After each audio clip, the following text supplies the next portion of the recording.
Okay, UP at saka FEU, 'no. So, kahapon ata 'yun o nung isang araw. So, ito yung nagpapakita na ganito dapat yung laro ng isang team. Although bumalik yung FEU na ibaba yung lamang from a 20-point lead naging 11 na lang. But eventually, hindi na kaya ng FEU yung laki ng lamang ng UP, no? I mean, napaka-perfect nung lahat ng aspeto ng game.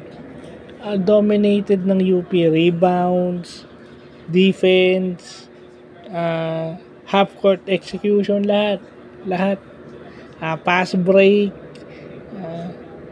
no, at saka yung press break, kung paano basagin yung zona by moving the ball and making outside shots, making perimeter shots, kahit yung isa sa kanilang big man tumitira ng 3 points. So paano mo tatalunin yung mga ganun?